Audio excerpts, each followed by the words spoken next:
Now, yarrow is an herb that has been used in recorded history, at least, for thousands of years, and around the world.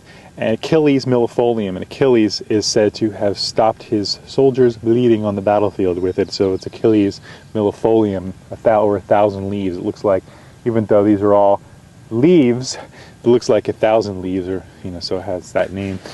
And so it grows in the wild all around North America. I've seen it, all over, and I even see it growing in my yard, though in Western Washington it's a little wetter. You don't see it as commonly. So here I am, it's growing tall here in an herb garden on a farm, and it grows like this in the wild in Eastern Washington where it's drier, but here in Western Washington, usually if you do see it in a field, it usually stays lower to the ground, doesn't get quite as large. So it is a common plant that grows all around that we're now going to take a closer look at. We're going to take a closer look here, closely related to chamomile in that Asteraceae family. And really these beautiful flowers. They have a cluster, but if you look closely, I wish I can get it here on video. See if I can. It looks like we got 5 petals, and within that you have lots more flowers. So those will all be seeds. So look at all of those flowers in there. All these little center areas are a bunch of little flowers with these ray disc flowers around the edges making up this cluster.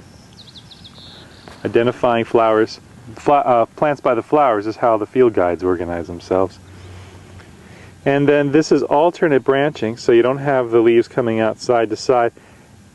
And all those little leaflets. You know it's yarrow. And you just put a little piece in your mouth and you'll know it's yarrow too. It's very, very bitter. Now, though in the books you see you can find many, many uses for yarrow. In my family, two ways we've used it primarily. And one, I think of it as wounds, and I think of it as for fevers. Wounds like, now look at this leaf. It looks like a serrated knife. So that's how I remember it. It's like a serrated knife. That's how I remember it's for deep cuts. You can chew this up in a poultice when you're in the field and put it right on the wound. Help stop bleeding and help disinfect the cut. Very useful for that. Like a trail side first aid kit, kind of like plantain. And internal bleeding as well, infections. If you make an infusion and drink it. It's a very, very strong herb, so if you're using it for that or for fevers, for kids I prefer using elderflower tea gentle internally.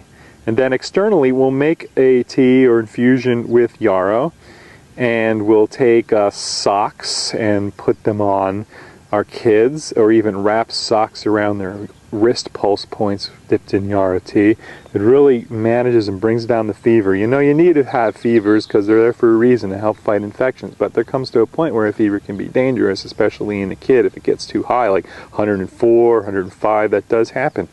So if you're getting worried, you can use this as a remedy, and it really, really helps.